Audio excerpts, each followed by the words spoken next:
Masuk. Iya, masuk.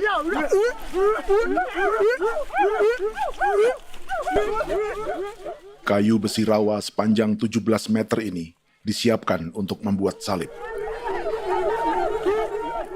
Melihat panjangnya, timbul pertanyaan, siapakah yang akan disalib?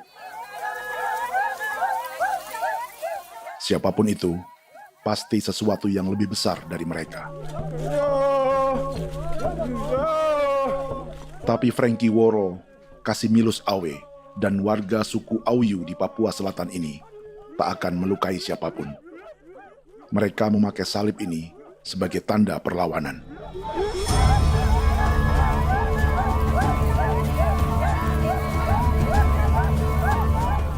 Yang mereka lawan memang lebih besar, yaitu pemerintah Republik Indonesia. Pemerintah sedang mengincar 2,5 juta hektar hutan orang Papua untuk proyek tanaman industri pangan dan energi.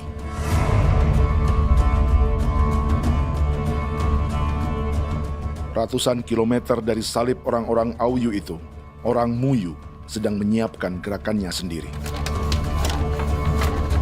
Tapi kali ini dalam bentuk sebuah pesta. Pesta yang disiapkan oleh marga Kimco Jinipjo selama 10 tahun.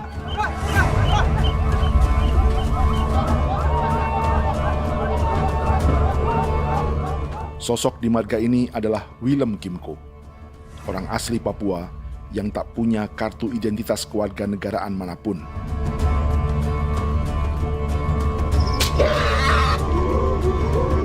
Pesta adat ini sudah cukup langka, tak hanya di Papua, bahkan di kawasan Pasifik dan peradaban Melanesia. Awalnya bayarnya aneh kalau bukan. Internet aja kau tegak lebih nuka, dan kita ya kati kau beri barang dipo. Kau memang ambil kau kuning. Ada gagasan dan gerakan sosial di balik pesta orang-orang Muyu ini. Sama dengan gerakan salib merah yang dimulai orang-orang Auyu. Salib ini akan menjadi yang terbesar dari 1.800 salib merah yang telah ditancapkan berbagai suku di Papua Selatan dalam 10 tahun terakhir. Ribuan salib merah yang dipadukan dengan palang adat adalah tanda larangan yang menyatukan unsur-unsur adat dan agama. Kami percaya bahwa kalau memang kami sudah tidak mampu untuk menyelesaikan persoalan ini, dalam hal ini perusahaan tidak bisa masuk, berarti kami minta bantuan kepada nenek moyang dan Tuhan. Atribut perang orang Auyu ini diukir atau dilukis, digambar di batang salib ini dengan tujuan bahwa kami larang dengan sangat keras. Jadi apabila siapapun, baik dari antara kita sendiri yang melanggar batas ataupun pihak lain yang mengganggu keselamatan hak tanah adat kami, maka kami siap untuk melakukan ancaman perang. Salib-salib ini tidak ditancapkan di halaman-halaman gereja, melainkan di tanah dan hutan adat, di dusun-dusun sagu, dan di tempat-tempat yang disakralkan. Sebab 1.800 palang adat dan salib ini memang bukan semata tentang agama, tapi untuk mencegah negara dan perusahaan memasuki tanah dan hutan adat mereka. Papua, bukan darah kosong.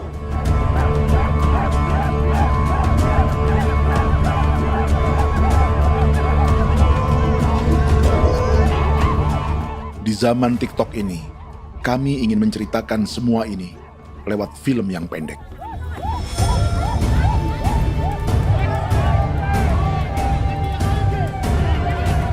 Tapi kami jelas gagal.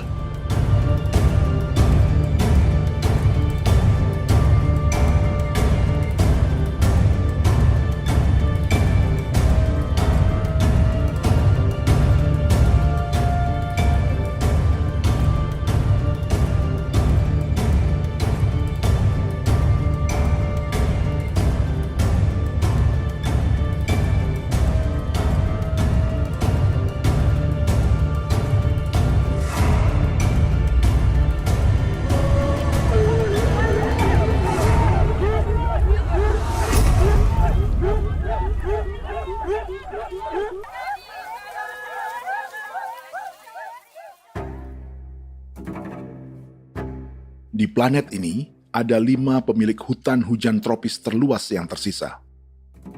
Kongo di Afrika, Brazil, Peru, Bolivia, dan Indonesia.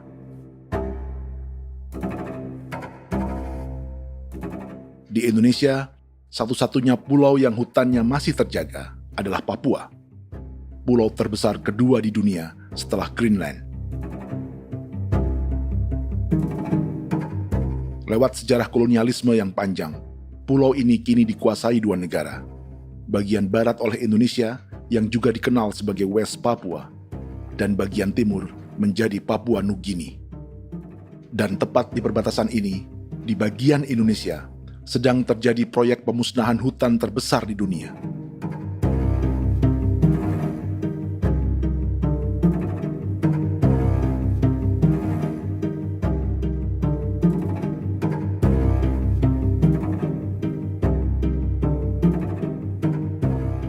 Pemerintah Indonesia sedang membuka lebih dari 2,5 juta hektar hutan untuk sawit, tebu, padi, dan peternakan. Ini disebut proyek strategis nasional untuk lumbung pangan dan energi yang jadi ambisi 3 presiden. Bagian terbesar direncanakan untuk mencetak sawah seluas 1,3 juta hektar. Lalu bagian lain akan ditanami tebu seluas 560.000 hektar untuk gula dan bioetanol. Setiap liter bensin di Indonesia akan dicampur bioetanol 10% atau E10. Ada 10 perusahaan di proyek ini, dan semuanya dimiliki oleh 1 keluarga saja. Berikutnya, ada areal sawit seluas 400.000 hektar untuk biodiesel. Targetnya mencampur 50% solar dengan minyak sawit atau B50. Dan terakhir, pemerintah akan membuka peternakan seluas 380.000 hektar. Jadi, apa yang salah dengan proyek pangan dan energi ini? 5 orang Papua dalam film ini akan menjawabnya.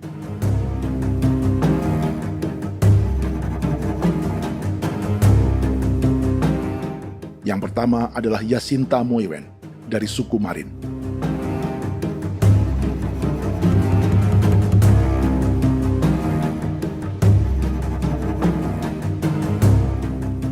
Yasinta dan warga di distrik Ilwayap di Merauke sudah menjadi korban. Hutan dan rawa sebagai sumber pangan dan ekonominya telah dihancurkan. Jalan sepanjang 135 km sedang dibuat, dan di kiri kanannya akan dicetak 1 juta hektar sawah. Mereka sulit menolak atau melawan. Salib sudah digeser, masih datang lagi dengan senjatanya mereka nih. Karena proyek ini juga dijaga tentara. Macam-macam senjatanya.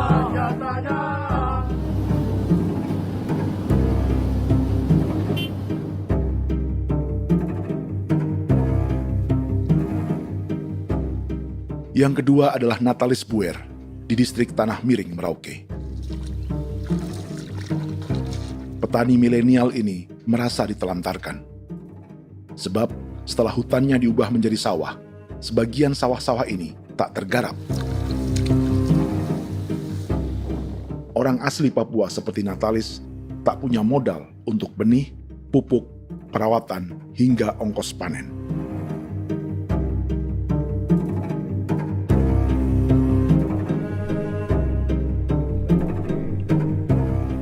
Orang ketiga adalah Vincent Kuipalo dari suku Yenan di distrik Jagebob, Merauke. Vincent dan suku Ye sedang menjadi korban. Hutan adat orang-orang Ye sedang dihancurkan untuk perkebunan tebu dan bioetanol. Tanah mereka juga diincar untuk markas-markas militer, pasukan yang akan menjaga proyek pangan dan energi ini.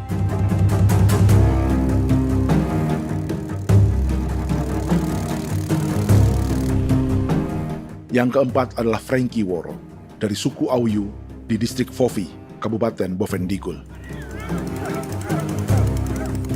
Hutan dan tanah mereka terancam perluasan perkebunan sawit untuk campuran biodiesel atau B50. Orang-orang dari suku Auyu ini adalah calon korban. Merekalah salah satu pelopor gerakan Palang Adat dan Salib Merah. Meski kadang berseberangan dengan gereja yang mereka anggap lebih mendukung pemerintah dan perusahaan.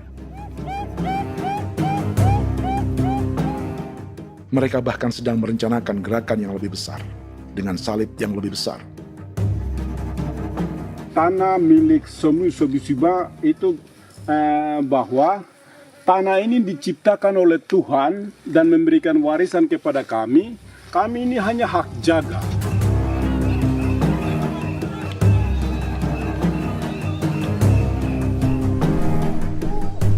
Sosok kelima adalah Willem Kimco dari suku Muyu di Bovendigul. Tokoh adat dari Muyu ini hidup di garis belakang proyek negara, sehingga belum menjadi korban. Tapi mereka sedang bersiap menghadapi segala kemungkinan. Tinggal di belantara dan perbatasan membuat sebagian mereka tak punya status kewarganegaraan. Tapi mereka telah hidup jauh sebelum ada Indonesia atau Papua Nugini.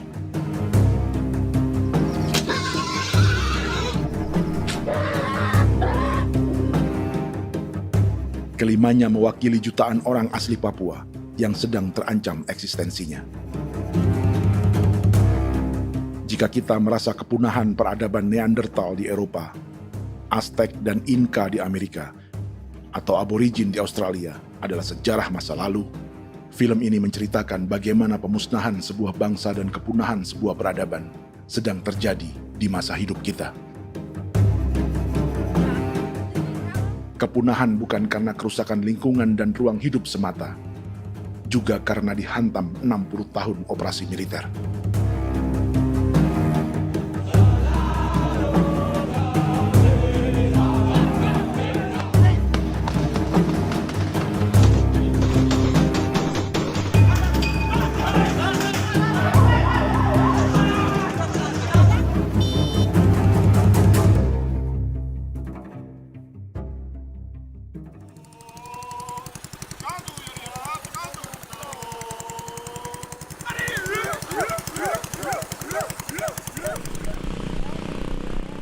Frankie Woro dan orang-orang Auyu sedang berburu.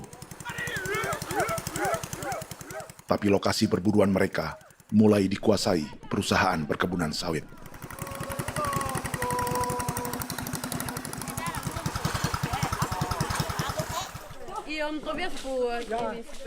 Kita akan menuju arah ke Inabusu. Di sana kami akan masuk di wilayah konsesi perusahaan PT Indo Asiana Lestari, dan di situ ya ada survei-survei mereka yang mereka pernah lakukan, tapi juga kami ada lakukan tanda-tanda saksi di sana.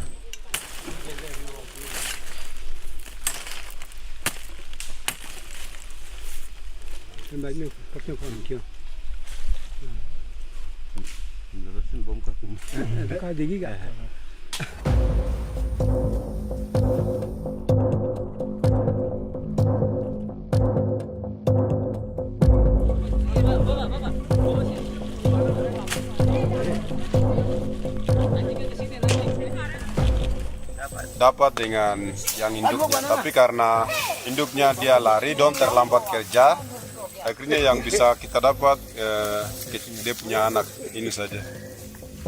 Ini kalau pakai bahan kayak asli.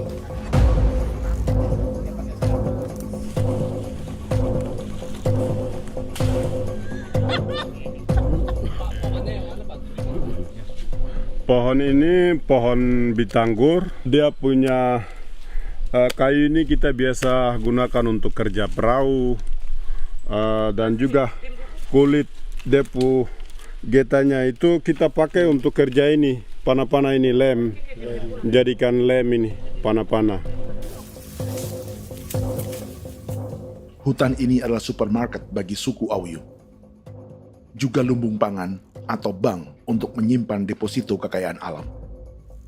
Hutan juga tempat yang penuh dengan sejarah suku, situs budaya, dan tempat-tempat sakral.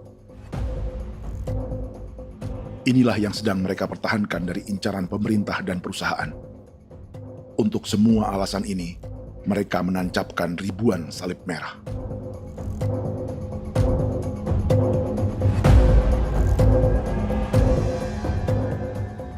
Tapi dari kampung, warga suku Auyu memberi kabar pada Frankie tentang intimidasi oleh aparat negara agar mereka melepas tanah ke perusahaan sawit dan berhenti memasang palang adat dan salib merah. Ada beberapa titik yang saya sudah siap, tetapi di sini emergensi dari saya, terutama di kampung Sokanggon, PT Damai Timber. Dia mengganggu saya dengan menggunakan kekerasan maupun pihak hukum. Dan kemarin saya ada pernyataan penolakan secara resmi, tapi masih tetap dalam menggunakan pihak hukum untuk masuk, untuk harus dituntut saya untuk harus diterima perusahaan itu.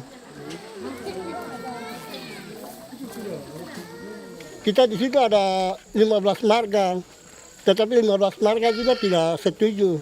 Marga-marga siapa yang terima dan marga-marga mana saja yang menolak. Nanti kita lihat dari pertimbangan itu, dan di situ dan kita undang mereka untuk bicara dengan kami. Sebagai sosok yang aktif dalam gerakan, warga Auyu terus memberi informasi lapangan kepada Frankie yang tak selalu berada di kampungnya. Izin pernyataan yang mereka paksa saya untuk tanda tangan itu, tapi sementara saya tidak tanda tangan. Data semua ada di tangan saya. Ya. Baik, kalau gitu itu lebih bagus karena tanda tangan itu yang berbahaya. Iya. Tanda tangan itu yang lebih berbahaya karena sekarang ini modern dan canggih, dan itu yang mereka biasa pakai untuk tipu muslihat. Mereka biasa pakai itu di tanda tangan itu. Betul. Dari Bambisa juga di Sofia dia masuk untuk memaksakan kami marga untuk harus menerima perusahaan itu. Tapi kemarin kami sudah menolak. Babisa di sini nama bosku. Itu yang sekarang strategi militer yang sekarang mereka pakai. Jadi yang penting masyarakat itu yang benar-benar mau menolak siap dukung ketua marga siapa yang nanti tampil. Ini adalah peta konsesi sawit untuk biodiesel dalam proyek strategis nasional.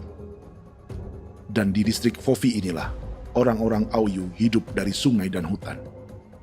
Tapi Frankie di Bovendigul masih lebih beruntung. Setidaknya dibandingkan Yasinta Mowien di Merauke yang sudah kehilangan hutan dan rawanya.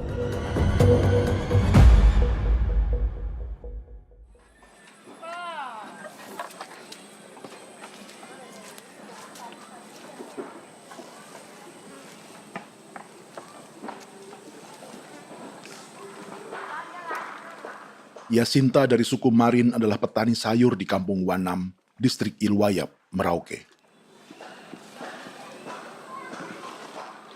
Memanfaatkan lahan yang ada, ia berkebun dan menjual hasilnya ke pasar kampung. Ini ekonomi warga di Wanam untuk menghasilkan uang, lalu memberi barang kebutuhan yang tak bisa mereka produksi sendiri.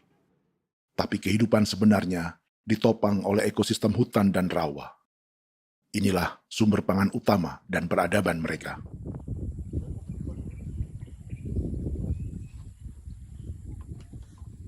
Namun ketenangan ini diusik ketika tiba-tiba pada Mei 2024, di Pelabuhan Wanam datang ratusan alat berat untuk proyek pangan dan energi pemerintah.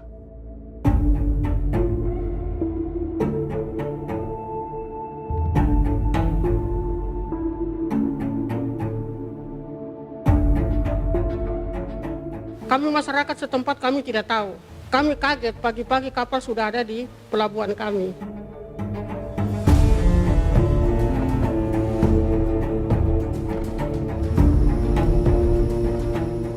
Yasinta Mowien atau Enrika Gebze dan warga lainnya tak pernah diajak bicara atau dimintai pendapat. Seakan-akan Papua adalah tanah kosong. Kita suka kaget yang dong bawa turun alat berat dong bawa turun, kita kaget masyarakat. Dorang subongkar itu kayu-kayu.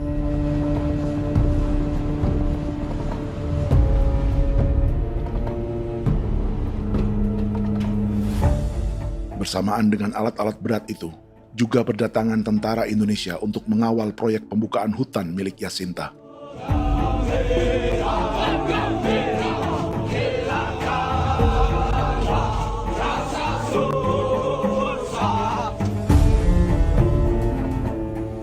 Ribu alat berat didatangkan dari Cina ke Papua oleh perusahaan bernama John Lin Group sebagai kontraktor pemerintah.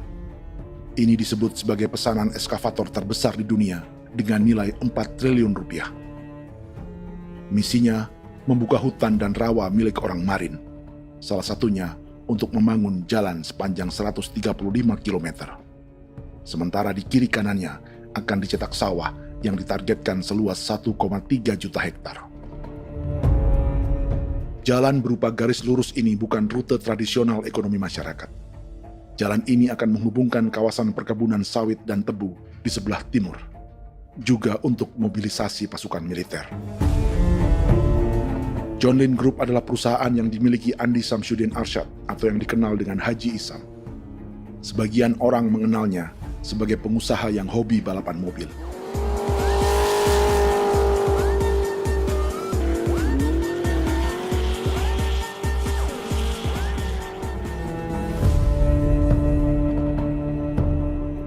Tapi di Kalimantan, ia berbisnis batu bara, perkebunan sawit, pengolahan karet, penerbangan, perkapalan, dan biodiesel.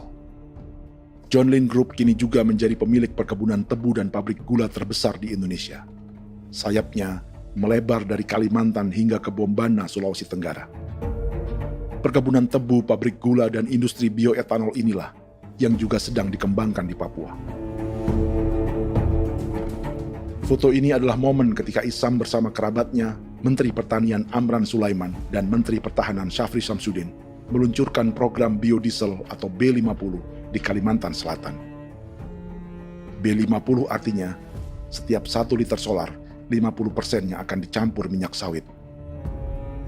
Perusahaannya, PT John Lin Agroraya, menjadi salah satu pemainnya.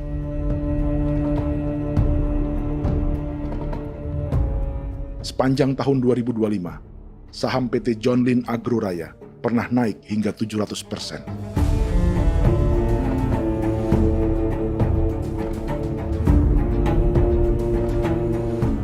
Perusahaan sawitnya yang lain, PT Pradiksi Gunatama, sahamnya bahkan pernah naik 4.000% hanya dalam 1 tahun.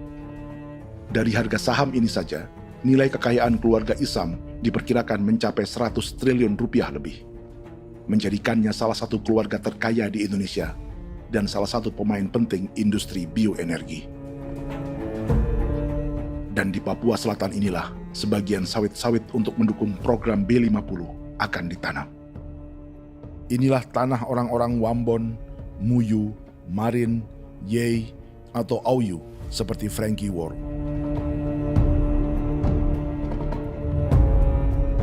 Haji Isam pernah menjadi tim kampanye nasional Presiden Joko Widodo dalam pemilu 2019 saat melawan Prabowo. Bintang Mahaputra Utama diberikan kepada Saudara Andi Syamsuddin Arsyad. Beliau berjasa luar biasa dalam mendorong pertumbuhan ekonomi daerah maupun nasional. Setelah menjadi presiden, Prabowo memberi gelar kehormatan Bintang Mahaputra Utama pada Isam.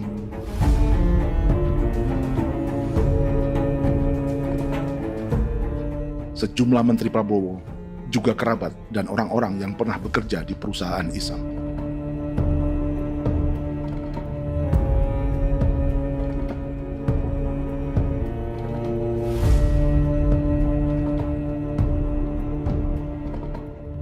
Lawan sebesar inilah yang sedang dihadapi Jacinta di kampung Wanam, Merauke.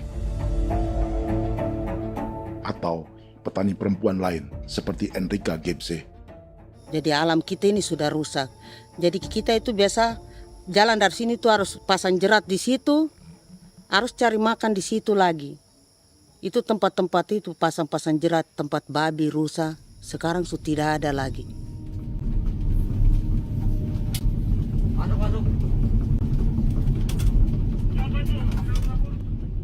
Rekaman ini memberi gambaran bagaimana Kasuari kehilangan rumah di bekas hutan dan rawa yang telah dibabat.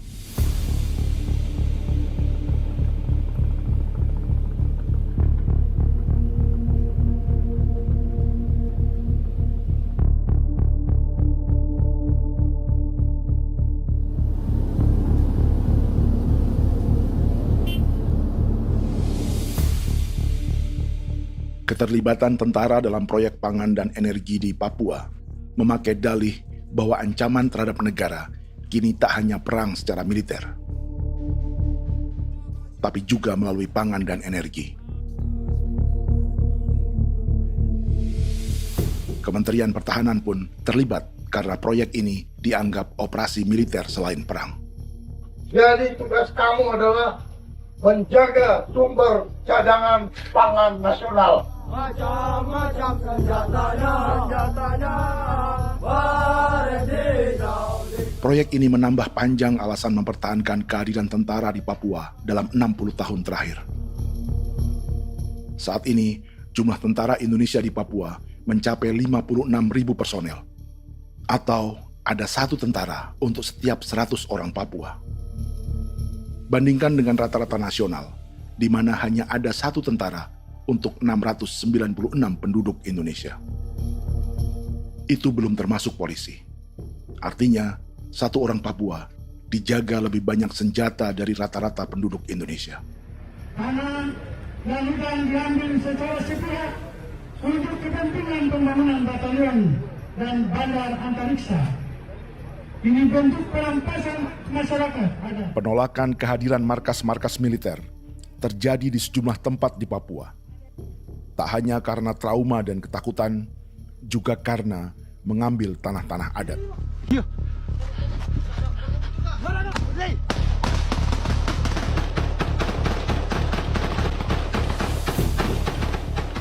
Salah satu alasan mengapa militer terus ditambah di Papua, karena masih ada perlawanan dari Organisasi Papua Merdeka atau OPM selama 50 tahun terakhir.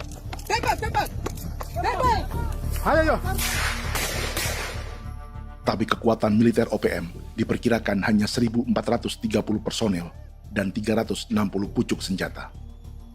Selebihnya, mereka menggunakan senjata tradisional.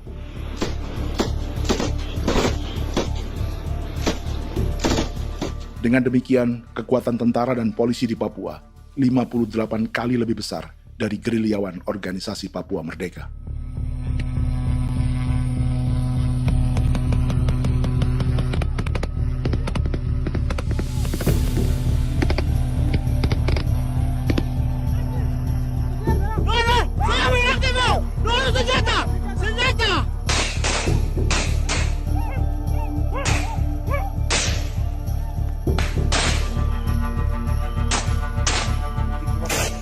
Sebagian tentara berada di garis depan pertempuran, tapi sebagian besar lainnya terlibat operasi non-tempur menjaga proyek pemerintah dan investor swasta.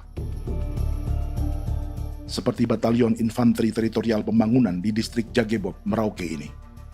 Lokasinya bersebelahan dengan konsesi lahan tebu untuk gula dan bioetanol milik PT Murni Nusantara Mandiri. Baik perusahaan maupun markas militer, keduanya mengambil hutan milik suku Ye dari marga Kuipalo. Tapi orang datang tanam ini saja di sini, tanam papan nama ini. Victor Kuipalo menunjukkan apa yang terjadi. Jadi kita juga kaget ini. Nah, kalau ini papan nama ini memang ini papan nama ditanam tapi bukan haknya mereka yang ini. Ini hak kami di sini, hak dusun kami, marga Kuipalo yang punya hak dusun ini. Setelah memasang patok, alat berat mulai bekerja untuk membangun markas militer di tanah orang Ye.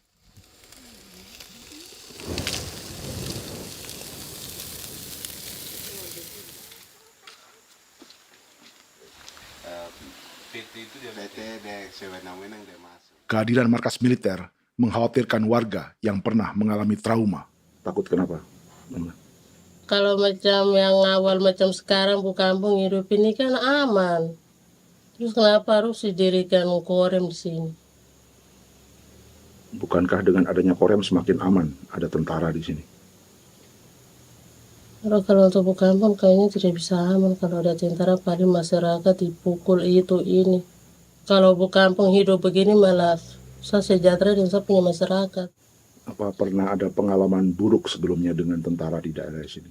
Ada yang cerita waktu pos-pos di sini tuh di 13, 12 itu zaman katanya Patimura.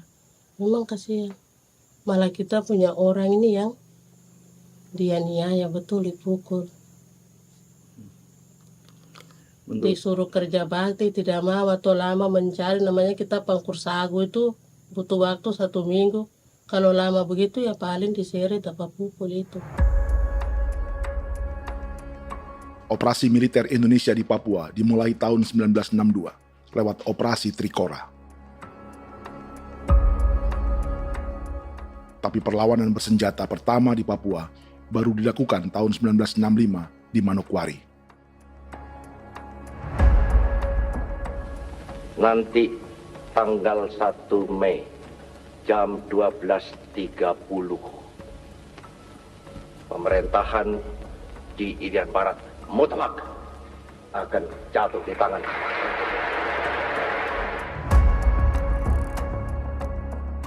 Sejak itu, selama 60 tahun, operasi militer untuk menaklukkan Papua terus dilakukan.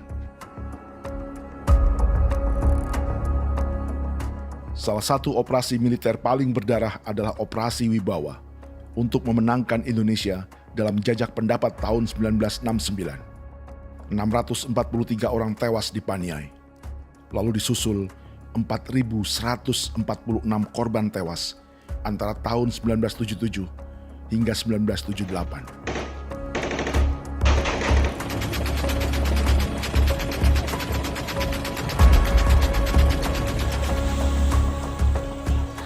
Operasi militer ini menimbulkan gelombang pengungsian hingga kini. Dewan Gereja Papua mencatat 103.000 orang menjadi pengungsi pada tahun 2025 dan nyaris tak diberitakan media-media Jakarta. Jumlah pengungsi terbesar tercatat di Nduga yang mencapai 20.000 jiwa. Banyak di antaranya yang sedang hamil, seperti Jubiana, salah satu pengungsi Nduga. Jadi ini takarik masih kaki be muguruk berselari di namen wane kosel. Bigari me. Egirik munene nimbo mesle berselari nene. Wam darik lek perak nde oi kore bangal noso ndak lo yo nandang me anet ndang no yat nde nanen di ko nerwa membri wal marwa. Egirik munene wa tri bil no semana. Ngal siak kaya berkumpulnya masalah orena me wokosuluk. Ri namen wani ko semane kuman nak wani ndemo kolok ndak misri namen bre kolok wanak no semana ne. Nebe menit waru ra kana abi ndige. War mino pragit nde laina bulan Maret April yana mana kantan barak na lire na bamne. Jubiana lalu menamai anaknya pengungsi Kogoya. Selain Jubiana, juga ada Emma dari Maibrat yang melahirkan di hutan. Sampai di kampung gini, katanya bilang ada tentara yang bangun jembatan. Saya capek itu juga pun masih tahan. Kembali lagi ke hutan lagi. Itu sampai saya jatuh di tengah jalan. Orang sampai terbanting di kayu semuanya. Berasa sakit begitu. Melengkapnya tuh Domika Serli, pengungsi Wako. Masyarakat sipil dari kampung Aitrem sementara mengungsi karena kampungnya sementara dikuasai oleh TNI Polri. Seratusan ribu pengungsi di Papua saat ini jauh melampaui jumlah yang mengungsi ke Papua Nugini tahun 1984, yaitu 10.000 orang karena menghindari operasi militer.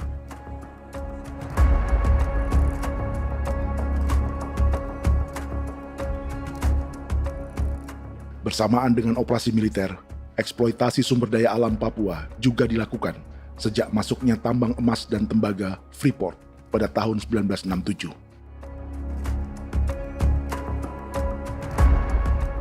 Disusul perkebunan sawit awal tahun 1980-an.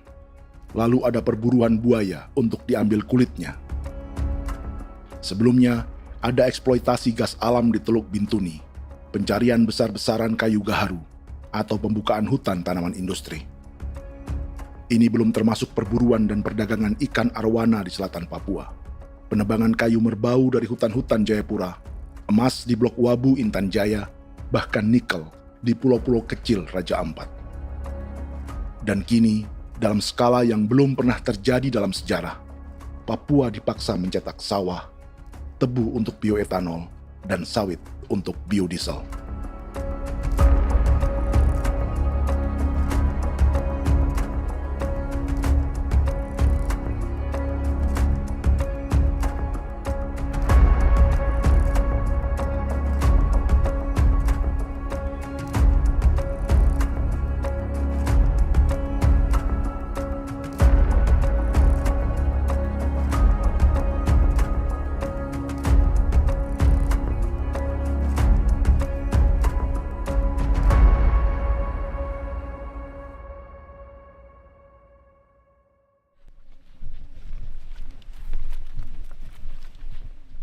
Inilah yang sedang menimpa keluarga Vincent dan Victor Kuipalo di Merauke. Hutan mereka diambil untuk markas militer dan industri perkebunan, PT Murni Nusantara Mandiri. 1 dari 10 perusahaan yang diberi konsesi untuk menanam tebu dan memproduksi gula serta bioetanol seluas 52.000 hektar.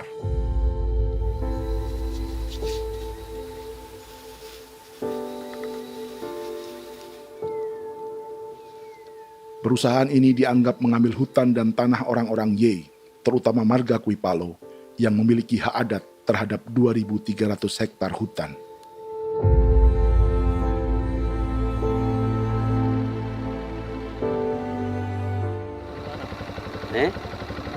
Tentara?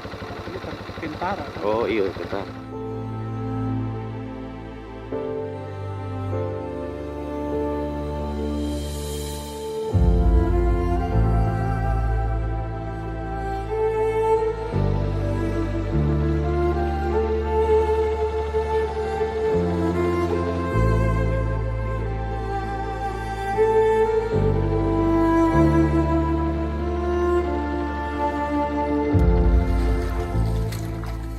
Keluarga Kuipalo sedang melihat apakah perusahaan semakin mengancam tanah mereka. Dan kekhawatiran itu terbukti. Iya, makanya tadi saya bilang ini dari sini saja dekat ini sudah masuk di dalam ujung lapang ini. Ini hutan, yang ini hutan yang dorong ada bongkar sekarang ini. Ini sudah punya alat sudah dekat ini. Dekat sekali ini. Ini di sini. Nacau, kelapa itu yang jalan lama, jalan setapak ini. Dari udara, terlihat alat-alat berat semakin mendekati tanah orang-orang Ye, marga Kuipalo.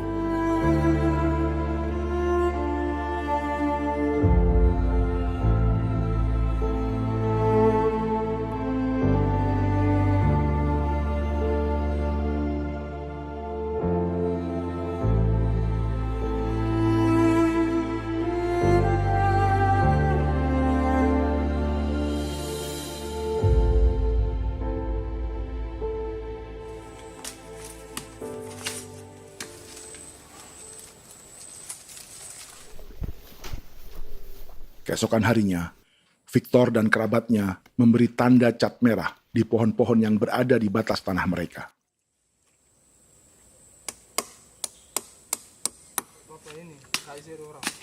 Tapi tanda peringatan adat ini tak diindahkan perusahaan.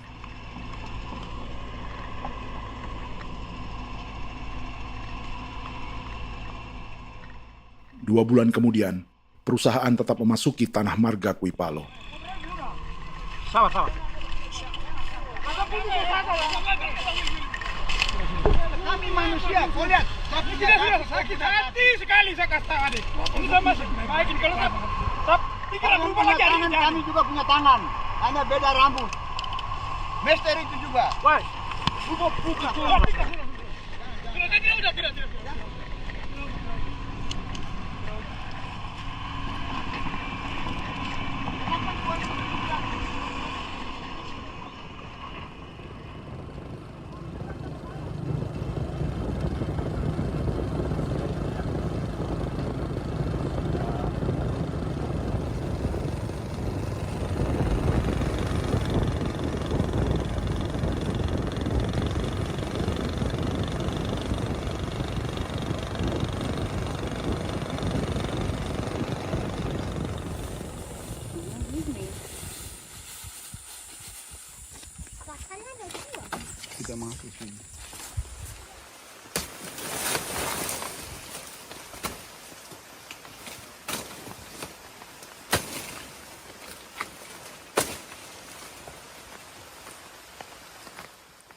Jadi ya untuk itu seperti saya katakan tadi, apakah lebih baik kita tidak usah ada kah atau bagaimana, kita pisahkan, pisahkan dari negara ini kah? Jangankan tuh, saya kemarin bicara sama Daniel, datang sama saya dengan persoalan Kodam ini. Saya bilang, Pak Daniel, kalau lebih baik saya ngungsi ke Papua Nugini. Dia bilang, aduh Bapak jangan begitu. Ya memang, kalau tidak bisa menghargai kami, lebih baik pilihan yang itu yang saya memilih. Lebih baik saya pindah dari sini. Saya mengungsi ke Papua Nugini, di negara tetangga. Masih di laut. Apa? Ada ini. Saya bilang sama Kapolsek, Pak Agustus ini, 17 Agustus saya tidak kasih naik bendera merah putih. Saya bendera ada, nanti saya taruh di meja. Bendera saya ada. Karena saya punya pikiran percuma kita ini merasa bahwa kita hidup di bawah naungan merah putih. Ternyata merah putih tidak lindungi kami. Tidak anggap kami sebagai kami rakyatnya. Dia lambang negara. Dan kami menghargai lambang negara itu. Ternyata lambang negara ini, kita bernaung di bawah lambang negara ini, kita tidak dilindungi. Hak kita tidak dihargai.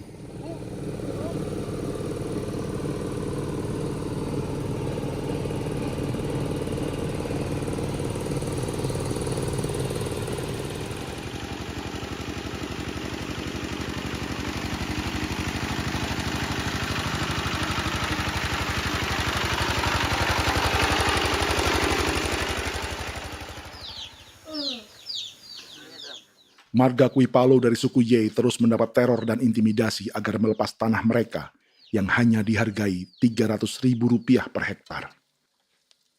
Tapi mereka tidak berjualan tanah. Makanya mama itu tidak suka untuk lepas tanah. Untuk apa? Baru kita baru di dalam hutan itu ada obat-obat tradisi. Itu sudah Kalau macam ada sayur juga, kita ambil sayur yang dia tumbuh sendiri. Jadi kita ini mau kemana, kalau itu sudah digusur, ya habis. Kita ini jadi penonton. Jangan sampai kita ini duduk minta di jalan. Jadi kita tidak mau seperti itu. Makanya tanah itu kita tidak melepas. Tapi mungkin orang lain tuh dia senang saja. Lebih baik saya pegang uang merah dulu. Saya bisa beli-beli itu ini. Nanti datang uang sudah habis, gembel, mau cari kemana lagi, hutan sudah habis, mau makan ikan di mana, kali sudah hancur. Seperti Yasinta di Wanam, suara dan gerakan kaum perempuan Papua sangat nyaring dan tak bisa diabaikan. Saya sebagai perempuan tolak untuk perusahaan masuk di sini. Karena kalau saya terima anak-anak saya mau dikemanakan, mau tinggal di mana. Apapun yang terjadi saya tetap tolak. Demi tanah ini saya akan berjuang, demi saya punya anak-anak. Yang katanya mengutamakan anak Papua, nyatanya yang kerja kebanyakan ya orang-orang Jawa. Saya sendiri orang Jawa, tapi bukan mau bicara yang tidak-tidak. Memang kenyataannya seperti orang-orang Papua itu diterbelakangkan, kurang diutamakan, gitu.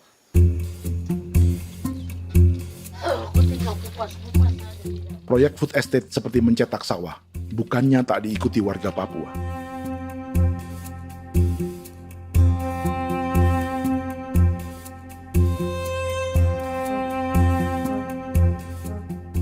Salah satunya Natalis Buer di distrik Tanah Miring, Merauke.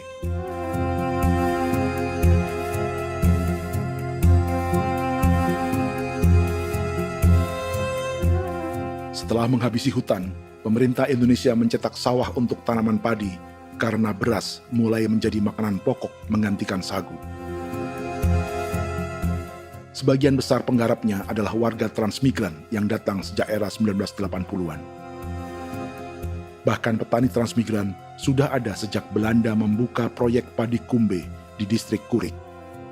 Lokasi yang sering jadi langganan pejabat Indonesia memamerkan sawah di Papua.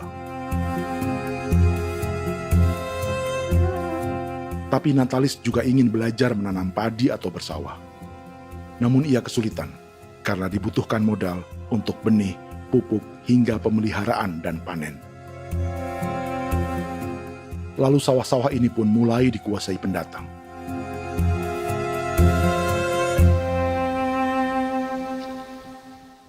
Tapi sejauh ini di kampung kami ini yang saya lihat memang ada kelompok kami punya di sini yang sudah tergabung dalam Gapoktan, kemudian masuk dalam optimalisasi lahan. Tapi menurut saya anak asli yang punya lahan di sini. Mereka tidak punya. Pemerintah dalam hal ini adalah Kementerian Pertanian bersama-sama Kementerian Pertahanan yang dalam hal ini pada garis di bawahnya adalah TNI Angkatan Darat memberikan support yang maksimal kepada masyarakat khususnya di Merauke dalam rangka. Saya kemarin habis 9 juta. 9 juta ya? Iya, 9 juta karena dia sudah tidak dipakai toh. Ya. Perempuan Papua seperti Filomena juga mau bertani. Pemerintah memberi bantuan Rp900.000 per hektar lewat program optimalisasi lahan atau OPLAH. Tapi dibanding biaya produksi dan harga jual gabah, Filomena mengaku berkali-kali rugi dan kini memutuskan tak lagi menggarap sawahnya. Terus kita harus cari uang untuk kombeng. Betul. Karung kita beli. Karung beri sendiri lagi. Tenda kita beli. Ini dari yang offline ini don tidak siapkan. Tidak ada. Tidak ada ya, jadi mama don sendiri. Itu yang saya ada bilang, 900.000.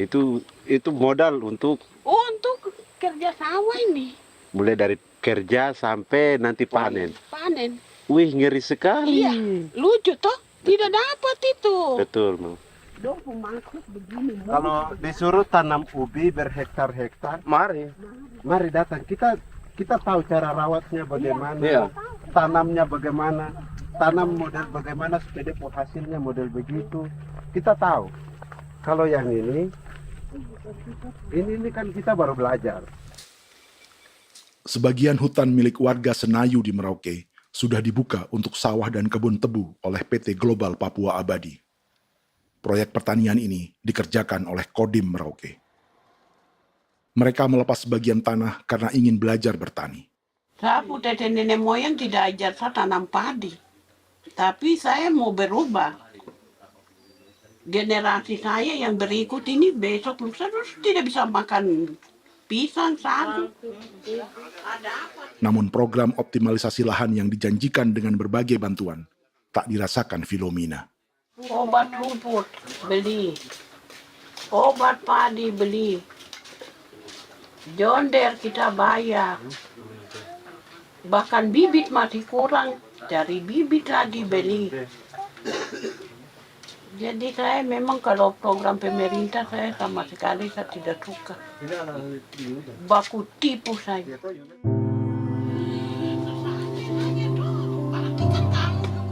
Mereka merasa ditinggalkan sendiri, jatuh bangun belajar bertani padi. Sementara sumber pangan dan air yang semula mudah didapat, kini telah berganti sawah dan kebun tebu. Dulu kita masih bisa jalan, nanti masak di kali, pakai air kali. Minum pakai air kali. Sekarang, kok mau masak? Tidak ada air. Air sudah susu, mau minum tidak bisa. Sudah dengan obat. Drone semprot tebu itu saja drone. Drone yang semprot. Saya lihat di itu. Jadi kita bukan drone yang terbang di atas untuk disemprot. Dong lempar pupuk di bawah ya dia mengalir ke kali. Mengalir ke kali, ke rawa-rawa.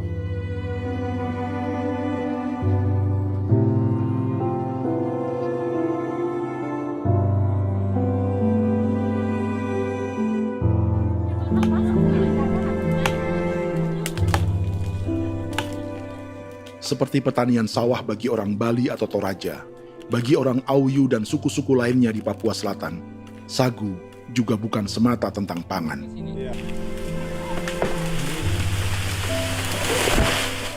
Bagi orang Auyu dan Marin, sagu adalah kerabat, sosok orang tua, sosok nenek moyang yang harus dijaga dan dilindungi.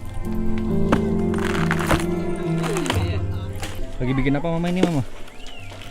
Pakai tokok itu sagu.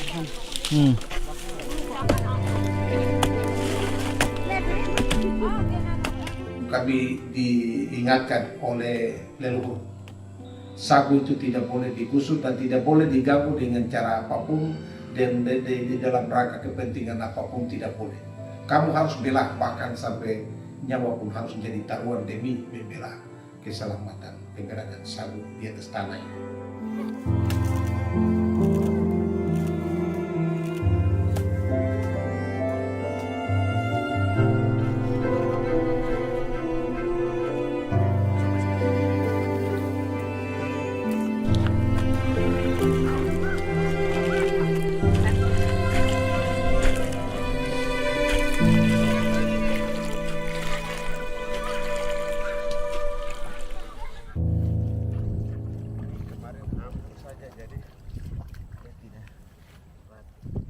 Menurut Natalis, pemerintah di Jakarta mendefinisikan lumbung pangan semata urusan beras dan mencetak sawah.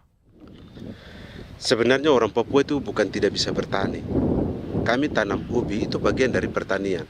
Nah, pertanian yang dimaksud oleh pemerintah itu harusnya selalu itu kalau bisa pemerintah harus spesifikkan pertanian apa yang dimaksud, pertanian tanam padi atau pertanian tanam ubi, petasan dan lain-lain. Ini yang harus dispesifikkan dulu. Begitu, sehingga tidak menjustifikasi kami orang asli Marin bahwa kami tidak bisa bertani, bukan. Kami buka kebun besar-besar di sana, bahkan bermeter-meter, ratus-ratus meter pakai sekop, bukan pakai ekskavator, tapi ini pakai skop. Itu pertanian, begitu. Bagi Natalis, alih-alih memaksimalkan sawah-sawah yang sudah ada untuk petani Papua, pemerintah selalu membuka hutan baru, seperti dikerjakan perusahaan John Lynn Group dan melibatkan tentara. Padahal, sejarah keterlibatan militer dalam proyek food estate atau cetak sawah adalah sejarah kegagalan yang bertubi-tubi 4 presiden selama 30 tahun terakhir.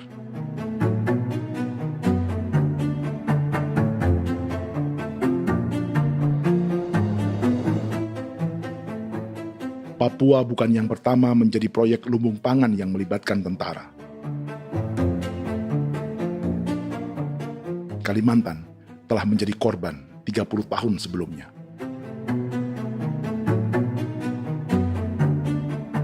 Ini adalah bekas hutan yang sudah dibuka di Pulang Pisau, Kalimantan Tengah.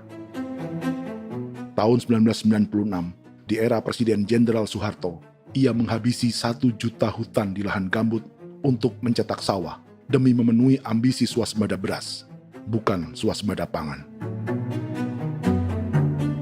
Hutan tropis Kalimantan dihabisi dalam skala yang belum pernah terjadi dalam sejarah.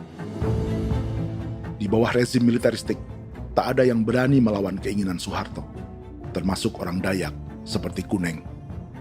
Nggak bisa dihalangi itu. Nggak boleh dihalangi. Ya kalau ada kata-kata aja menghalangi, sudah kita diseret ke kepolisian dulu. Atau bisa langsung di PKI-kan. Iya, di PKI-kan gitulah. Jadi kita tuh nggak berani apa-apa dulu tuh. Apa maunya aja. Misal bilangnya A. Setahun setelah pengundulan hutan skala besar itu, tahun 1997, untuk pertama kalinya Kalimantan mengalami kebakaran lahan dan kabut asap terbesar dalam sejarah.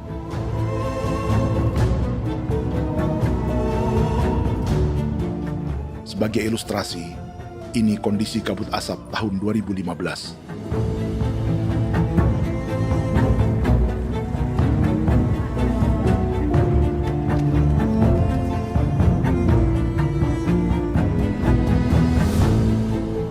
Proyek 1 juta hektar sawah Jenderal Soeharto itu gagal. Bendungan dan saluran irigasi mangkrak hingga kini. Mei 1998, rezim Soeharto tumbang, 2 tahun setelah ia menumbangkan jutaan hektar pohon di Kalimantan. Setiap tahun, lokasi ini menyumbang kebakaran dan kabut asap yang merugikan jutaan orang.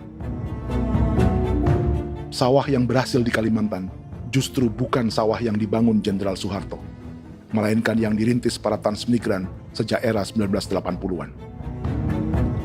Sawah-sawah inilah yang ikut digarap oleh militer di era Presiden Joko Widodo. Dan hasil dari proyek food estate Presiden Jokowi itu sama sekali jong nih, nggak ada harapan lagi sudah seperti ini. Tapi Jokowi terus memperluas area food estate hingga 16.000 hektar. Presiden Jokowi juga menyerahkan urusan lumbung pangan ini kepada Prabowo yang saat itu menjadi Menteri Pertahanan. Salah satunya di Kabupaten Gunung Mas, Kalimantan Tengah, untuk membuka perkebunan singkong seluas 31.000 hektar. Food Estate Singkong Jenderal Prabowo ini dimulai dengan membuka 600 hektar hutan di Tawai Baru. Proyek singkong untuk bioetanol ini pun dijaga tentara. Dan seperti Jenderal Soeharto, proyek Jenderal Prabowo ini pun gagal.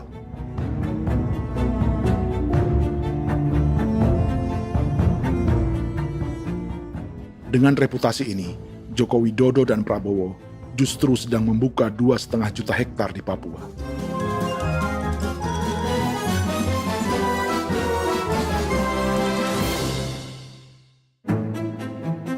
Setelah Jenderal Soeharto, Presiden Jenderal Susilo Bambang Yudhoyono juga mencoba membuka food estate di Papua sejak tahun 2010. Namanya Merauke Integrated Food and Energy Estate atau MIFE.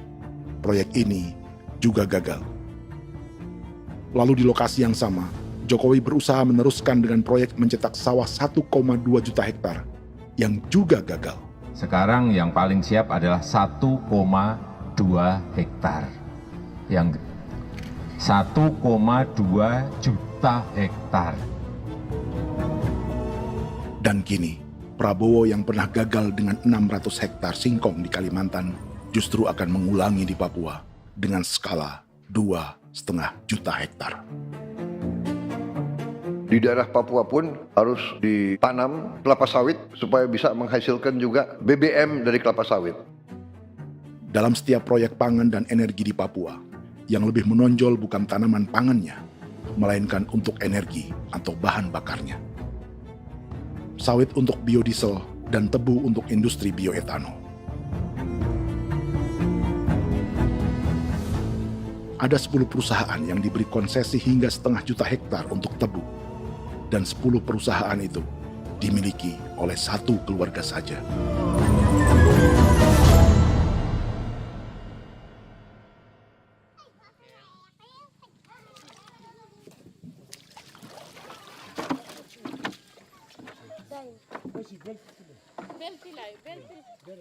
Para perempuan Auyu di Bovendigul akan berangkat memancing.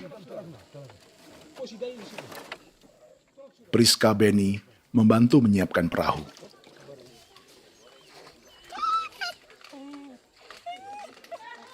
Mereka akan mengumpulkan bahan pangan di hutan untuk persiapan acara penancapan salib merah berikutnya.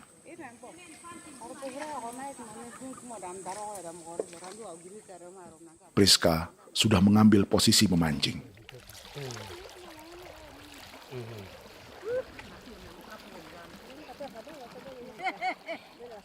1.800 salib merah telah dipasang di wilayah adat berbagai suku di Papua Selatan untuk menghalau perusahaan sawit dan tebu.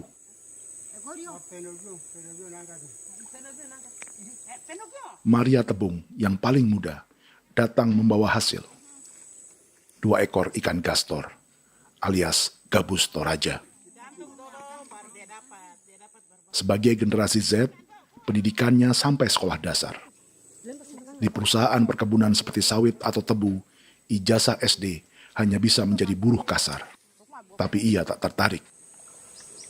Karena kita hidup itu dari alam, kita pancing, juga di darat, bawa anjing, terus bikin pagar sagu, dapat babi, bawa baru kita makan.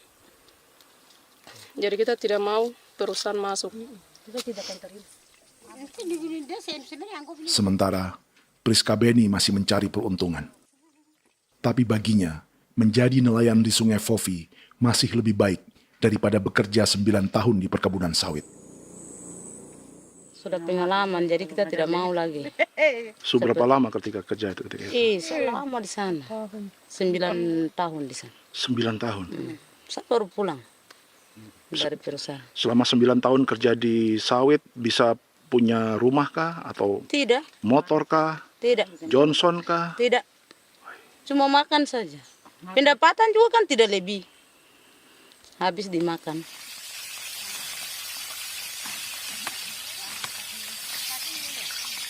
Satu minggu libur berapa hari? Tidak libur. Minggu tetap kerja? Tetap kerja. Tidak bisa ke gereja? Hari Minggu kerja. Jadi Dia tidak mengenal agama perusahaan itu. di grup perusahaan sawit Korindo, Priska digaji 2 juta rupiah per bulan dan tinggal di mes karyawan. Tapi gaji itu dipotong bahan makanan atau BAMA rata-rata 1 juta rupiah setiap bulan. Korindo adalah grup perusahaan yang salah satu usahanya adalah hutan tanaman industri dan sawit di Bovendigul dan Merauke. Di Papua, mereka memakai bendera PT Tunas Sarwa Ema. Perusahaan ini pernah memberi bantuan pada Keuskupan Agung Merauke. Keuskupan Merauke belakangan mengeluarkan pernyataan mendukung proyek strategis nasional di Papua. Umat Katolik yang memprotes sikap gereja tersebut ditangkap polisi. Jadi selama 9 tahun tidak bisa nabung? Tidak. Makan saja. Makan saja. Makan saja. Menabung bagaimana keperluan banyak. Sudah sampai. Habis di anak-anak uang sekolah. Uang 1 juta itu mana sampai. Mau nabung juga tidak cukup. Sudah pengalaman, jadi kalau di sini perusahaan mau masuk tidak.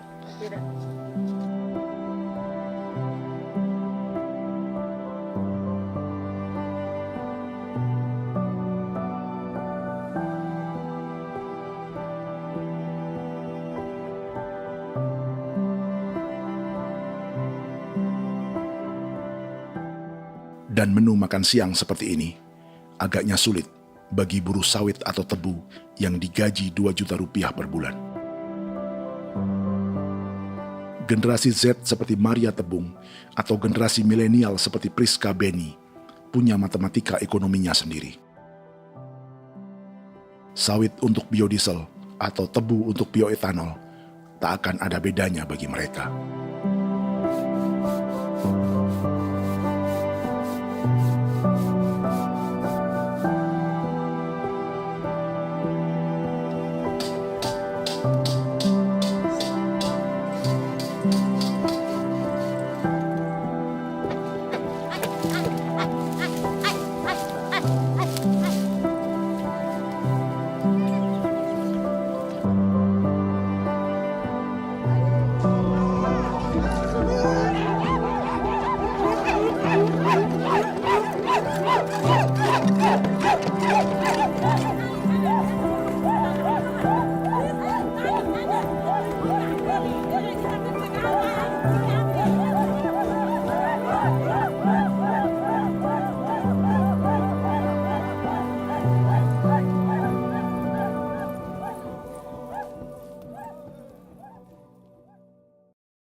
Perkebunan tebu 1,5 juta hektar di Merauke adalah ide 3 presiden untuk menggenjot penggunaan bioenergi sebagai campuran bahan bakar fosil. Selain swasembada pangan, swasembada energi di daerah Papua pun harus ditanam kelapa sawit supaya bisa menghasilkan juga BBM dari kelapa sawit. Juga tebu menghasilkan etanol. Singkong, kasava juga untuk menghasilkan etanol. Bioetanol adalah bahan bakar nabati atau tumbuhan yang dapat dicampur dengan bensin. Sama dengan program biodiesel yang mencampur solar dengan minyak sawit. Pertamina saat ini sudah menjual BBM bioetanol dengan campuran 5% yang dipasarkan dengan merek Pertamax Green 95. Tapi pemerintah ingin menaikkan kadarnya menjadi 10% atau E10. Maka ke depan kita akan mendorong untuk ada E10 Kemarin malam sudah kami rapat dengan Bapak Presiden. Bapak Presiden sudah menyetujui untuk direncanakan mandatori 10% etanol. Idenya untuk mengurangi ketergantungan pada bahan bakar fosil yang diimpor dan menimbulkan polusi.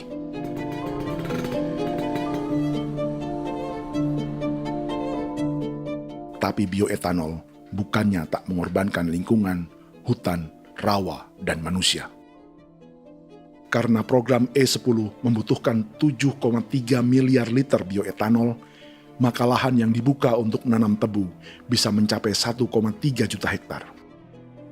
Sementara saat ini, luas perkebunan tebu di Indonesia hanya 500 sampai 600 ribu hektar. Artinya, butuh lahan baru hingga 800 ribu hektar untuk menanam tebu. Dan 500 ribu hektar diantaranya sedang dibuka di Papua. Hutan yang tadinya untuk menumbuhkan pangan berubah jadi tanaman untuk bahan bakar di jalanan. Kecepatan pulihnya hutan beradu dengan jumlah dan kecepatan kendaraan di jalanan.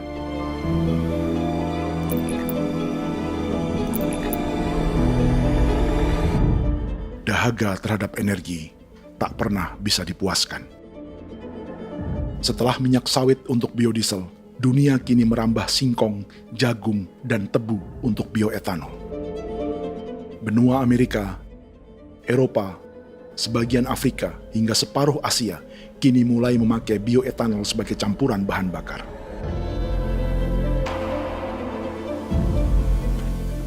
Selain perebutan lahan, masa depan dunia juga dibayangi semakin mahalnya harga pangan karena persaingan antara perut manusia dengan tangki kendaraan. Ini adalah lokasi perkebunan tebu dan bioetanol PT Murni Nusantara Mandiri yang mengancam tanah Vincent Quipalo dan orang-orang Ye di Merauke. Beberapa kilometer di selatan adalah PT Global Papua Abadi yang mengancam tanah orang-orang Muyu dan Marin. Dua perusahaan ini adalah bagian dari 10 perusahaan yang mendapat konsesi lahan untuk tebu dan bioetanol di Merauke. Batas konsesi mereka bahkan sama dengan batas negara Indonesia dengan Papua Nugini. Salah satu ciri bahwa peta konsesi ini dibuat di Jakarta dari atas meja. Sama seperti kolonial Inggris dan Belanda ketika mereka membagi Pulau Papua dengan garis lurus pada abad 19. Seakan Papua adalah tanah kosong. Bedanya, meski peta konsesi ini mengatur batas 10 perusahaan, tapi perusahaan-perusahaan ini sebenarnya dimiliki oleh satu keluarga saja. Ini nama 9 dari 10 perusahaan tebu dan bioetanol di Merauke, Papua. 99% saham mereka dimiliki sebuah perusahaan bernama PT Merauke Nusantara Manis. Sementara 1% sisanya dimiliki PT Merauke Gula Mandiri. Tapi saham kedua perusahaan ini dimiliki PT Merauke Sugar Group. Dan perusahaan ini, 90% sahamnya dimiliki pengusaha bernama Angelia Bonaventure Sudirman, serta perusahaan bernama Zico Trust dan Resource Harvest. Lalu 10% lainnya dikuasai PT Papua Energi Abadi, yang pemiliknya adalah Dudi Christian dan Angel Madeline. Sekarang, mari kita lihat siapa mereka. Angelia Sudirman adalah keponakan dari salah satu konglomerat sawit Indonesia, Martias Fangiono. 9 perusahaan di Papua ini berada di bawah bendera Merauke Sugar Group. Dan Merauke Sugar Group hanya satu dari 7 grup perusahaan milik keluarga Fangiono.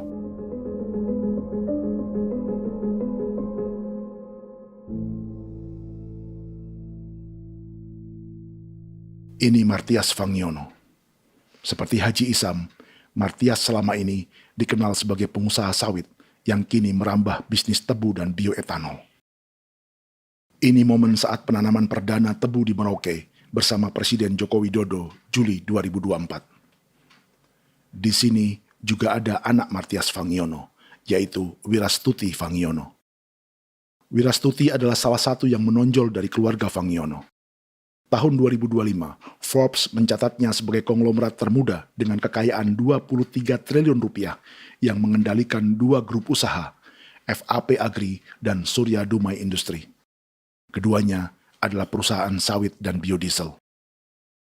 anak dan bapak ini adalah investor utama bagi Jokowi dan Prabowo untuk proyek tebu dan bioetanol di Papua. Sementara yang ini adalah Martua Sitorus, pemilik raksasa agribisnis dunia, Wilmar International, yang juga memegang konsesi sawit di Papua lewat berbagai perusahaan. Tapi Martua kini memakai bendera baru, yaitu KPN Corporation atau Karunia Prima Nastari. KPN inilah yang memiliki kelindan bisnis dengan keluarga Fangiono untuk proyek tebu Merauke.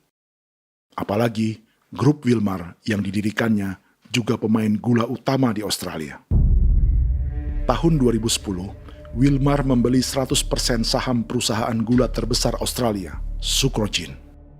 Akuisisi senilai 1,5 miliar dolar Amerika ini langsung menjadikan Wilmar pemain tebu terbesar kelima dunia. Sebagian bibit tebu yang ditanam di Merauke adalah varietas yang dikembangkan Lembaga Riset Gula Australia atau Sugar Research Australia.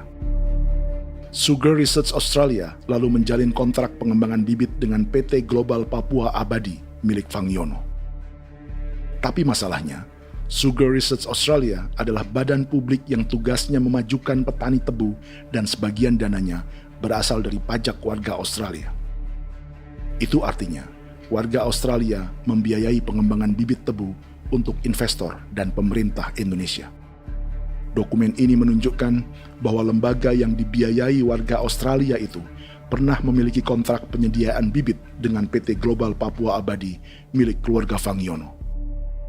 Kontrak itu baru berakhir pada November 2024. Artinya, saat Presiden Jokowi dan keluarga Fangiono menanam bibit tebu pada Juli 2024 ini, kontrak itu masih berlaku. Nama lain dalam keluarga ini adalah Siliandra Fangiono, yang pada tahun 2024 dijuluki Raja Sawit Termuda dengan kekayaan 39 triliun rupiah dalam catatan Forbes. Ia mengendalikan grup First Resources. Secara umum, keluarga Fangiono memiliki 20 perusahaan di Sumatera, 32 perusahaan di Kalimantan, 1 di Jakarta, 2 di Singapura, dan 25 perusahaan di Papua. Di Papua, perusahaannya tersebar dari Sorong, Mapi, hingga Merauke. Para politikus dan pejabat Indonesia terus membesarkan konglomerasi, meski Martias Fangiono pernah divonis 1,5 tahun penjara karena kasus pembalakan liar dan kebun sawit ilegal tahun 2007.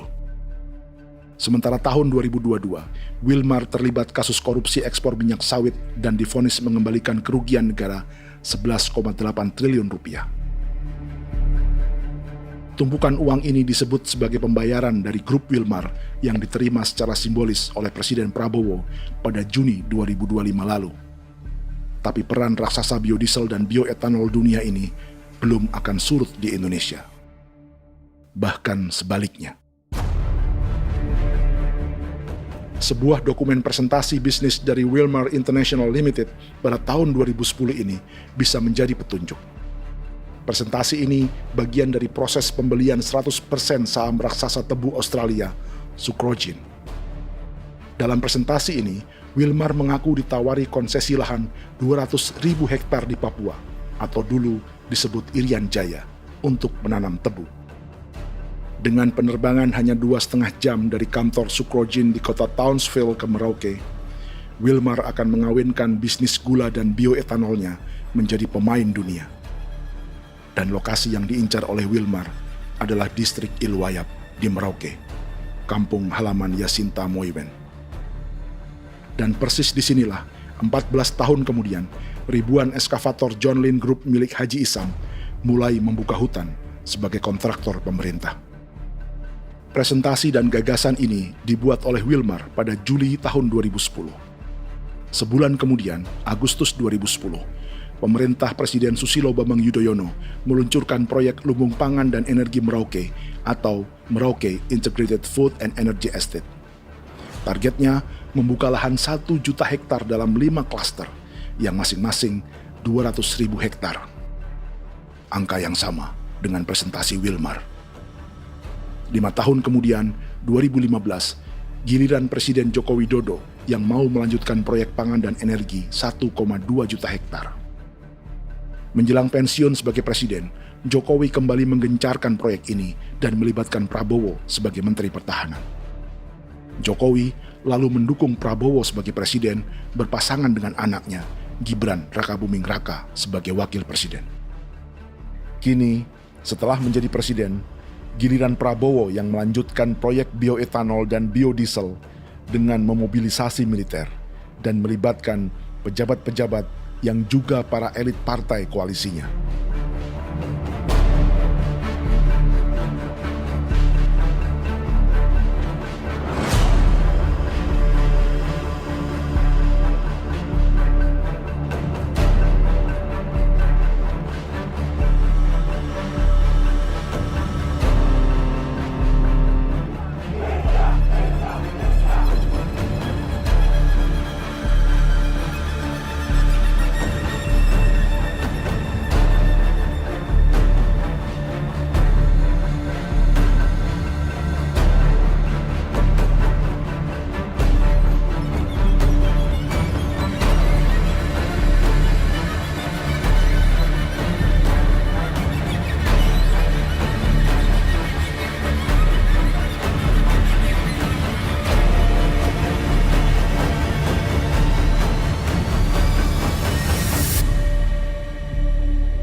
...300 tahun lalu, hutan-hutan di Pulau Jawa dalam waktu singkat berubah menjadi perkebunan tebu di bawah rezim kolonial Belanda. Orang Jawa menjadi buruh dan petaninya dipaksa menanam tebu.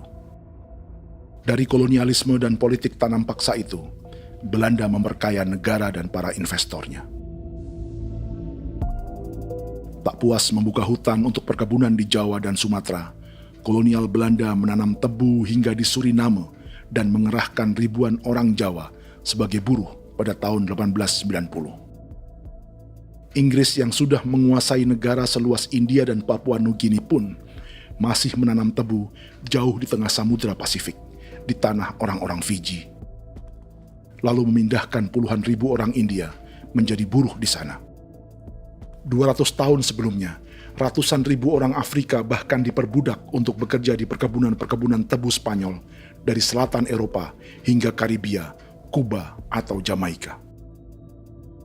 Jika dulu tebu menjadi gula atau emas putih, kini cerita kolonialisme tebu berlanjut di Papua untuk bahan bakar nabati atau bioetanol. Dan seperti semua cerita tentang kolonialisme, akan ada yang berpesta dan ada yang membayar. Dalam setiap cerita pesta kolonialisme, baik di Jawa, Karibia, atau di Papua, selalu melibatkan para elit lokal, dari pejabat, perwira, hingga agamawan. Tapi dalam setiap kolonialisme, juga selalu ada cerita tentang mereka yang mempertahankan diri dan melawan.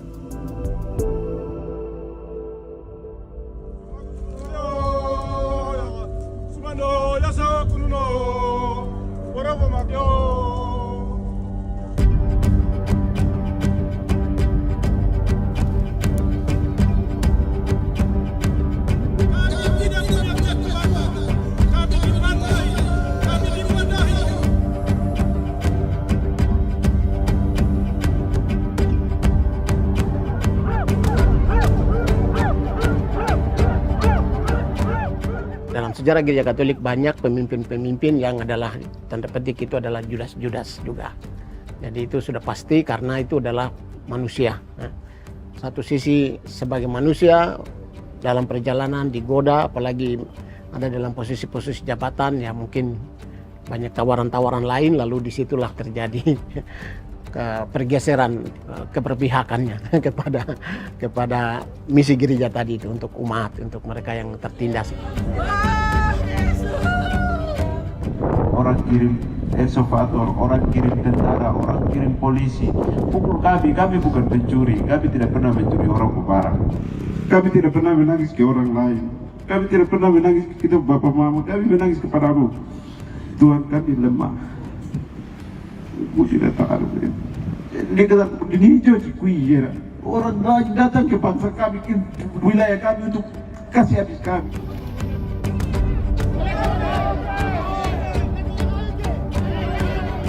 Kimam Dehi, Ya Kimam Dehi, Bono Yahadigul Dehi, Bono Yahadigul Dehi. Kita buat saksi seperti begini untuk menolak perusahaan apapun yang masuk di tanah kami. Kalau kita kasih, kita bikin rusak sekarang, kita punya generasi berikutnya mau dapat kemana. Jadi kita nyatakan sikap di sore hari ini, kami tolak.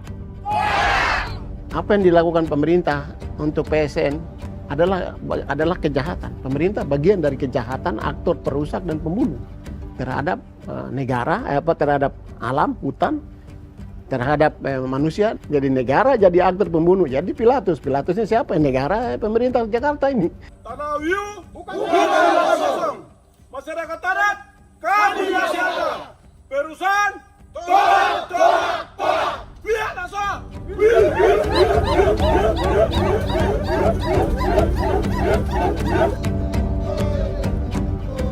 Jika tanah adat dan hutan adat hilang, kami mau hidup di mana?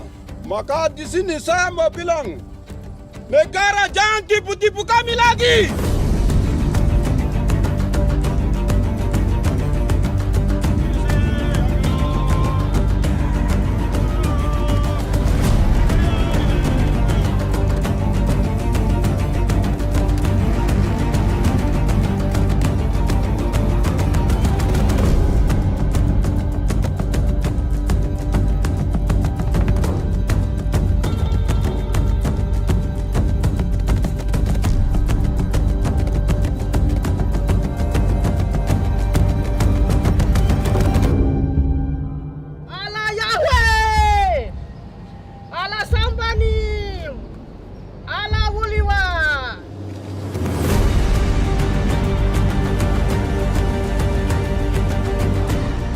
Kalau kami dianggap orang Papua itu bagian daripada Republik ini, tolong hargai kami.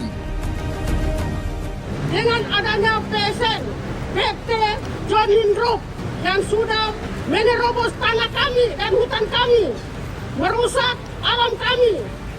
Itu yang kami datang ke Jakarta jauh-jauh dari Papua. Kami mau bersuara kepada Bapak Presiden Prabowo Subianto, di mana keadilan untuk masyarakat Papua. Tolong lihat masyarakat Papua yang sudah mati. Kami bersepakat menyatakan, 1. Gereja-gereja di Indonesia mendukung masyarakat adat yang menolak proyek strategis nasional di tanah Papua. 2. Gereja-gereja di Indonesia menolak militerisme dan otoritarianisme di Indonesia.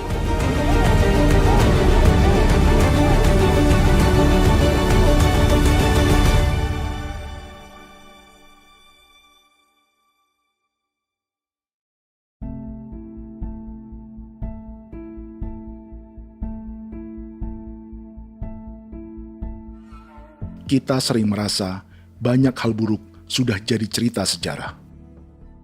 Dan kita sekarang hidup lebih baik, lebih beradab, atau mustahil melakukan kejahatan seperti di masa lalu. Kita tidak lagi menghukum mati orang dengan memenggal kepalanya. Kita menembaknya atau menyuntik racun agar tertidur dan mati.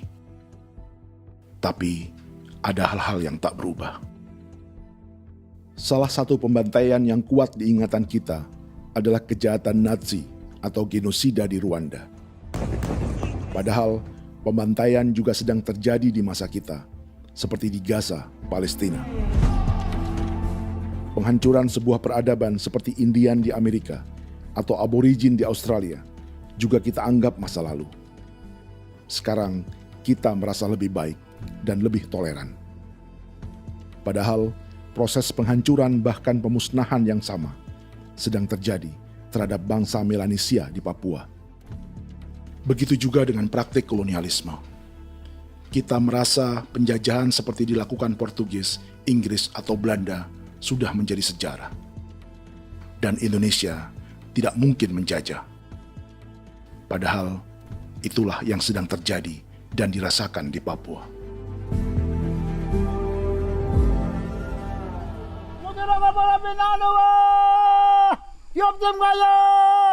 Kawasan Maya, Upaka Maya, anak dia mana namanya? Jalannya sejarah ini disadari Willem Kimco di pedalaman Bovendigol, Papua. Hidup terpencil dan tak tersentuh urusan negara bukan berarti selalu aman.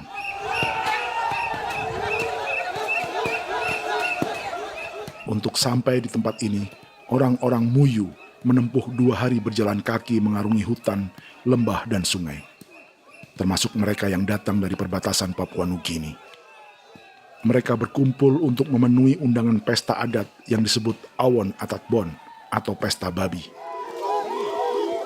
Yang mengundang adalah marga Kimco Jinipjo. Yang dituakan di marga ini adalah Willem Kimco. Ia tak punya kartu tanda penduduk dan kewarganegaraan manapun, baik Indonesia atau Papua Nugini. Tahun 1984, 10.000 orang Papua, terutama suku Muyu, mengungsi ke Papua Nugini untuk menghindari operasi militer Indonesia, termasuk Willem Kimco.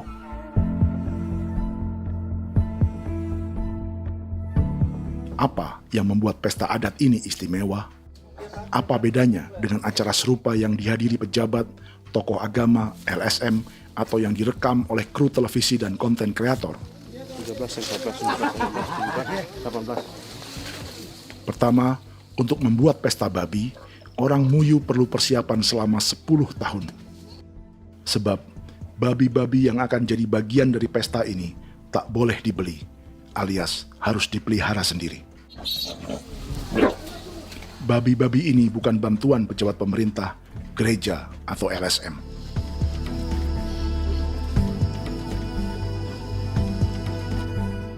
Yang kedua, babi-babi ini tidak dipelihara di kandang. Jadi punya nama babi ini kah? Harimau. Harimau? Harimau. Dia kulit dengan ini bulu di harimau, macam harimau begitu yang kasih nama harimau. Setelah diberi nama, mereka dilepas liarkan di hutan sejak kecil. 10 tahun kemudian, jika tiba saatnya pesta, para pemburu akan mencari mereka di dalam 479 hektar hutan milik marga Kimco. Suku atau marga lain tak akan mencurinya di hutan, karena mereka sudah punya babi dan wilayah masing-masing. Itu artinya, mereka harus tetap menjaga dan mempertahankan hutannya agar babi-babi bisa hidup. Demikian juga dengan lahan pangan mereka, yang menumbuhkan sagu, keladi, atau aneka sayuran.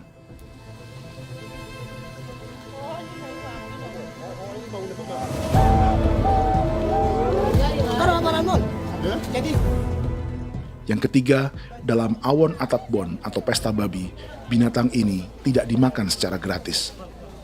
Setiap marga atau klan dalam suku Muyu akan membayar jerih payah tuan rumah menjaga hutan dan memelihara babi.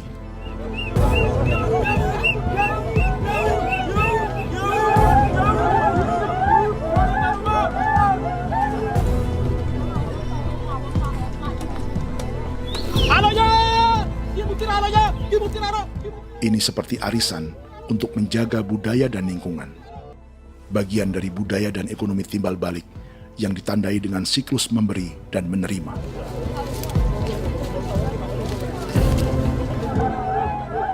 Ini juga cara orang Muyu membangun dan memperluas aliansi. Awon bet begul bet, ulan yau kando bet, asat bet anani, asat bet yang liga anani, oh, ado amten anani, menini tu ya ke, kepo ke mau kau di mana, kepo ke mau mayat ni, kep tetek mau yang kau, kep kan bet wini ke iftore wen, ni wen ni tu ya kadek me, oke, kepo nanti kau tahu kamu, kepo ke pasar kau tahu ni. Kene man gini wan. Koko kati bolon ya bengo. Koko kuning bolon ya.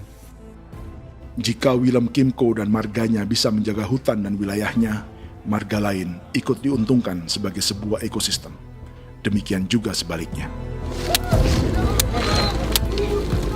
Alasan keempat, mengapa pesta babi ini memiliki tempat khusus dalam peradaban orang Muyu, karena Willem Kimco khawatir peradaban mereka akan punah, menyusul ancaman terhadap ekosistem dan hutan.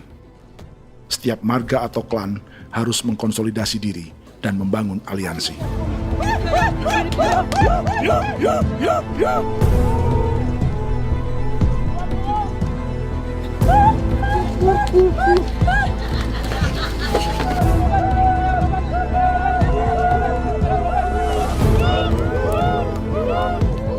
Kekhawatiran Willem dan orang-orang Muyu tak berlebihan. Ruang hidup mereka bersinggungan dengan proyek bioetanol dan biodiesel pemerintah Indonesia. Mereka juga tahu apa yang telah dan sedang menimpa suku lain seperti Auyu di Bovendikul atau Yainan dan Marin Anim di Merauke.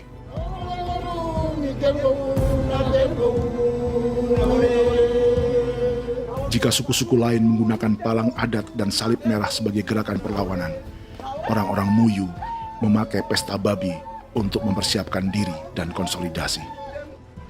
Sebab, berbeda dengan saat mengungsi tahun 1984, kali ini yang datang ke tanah orang-orang Muyu tak hanya tentara, juga alat-alat berat bersama para pebisnis pangan dan energi. Mau ke Madu, mau datang.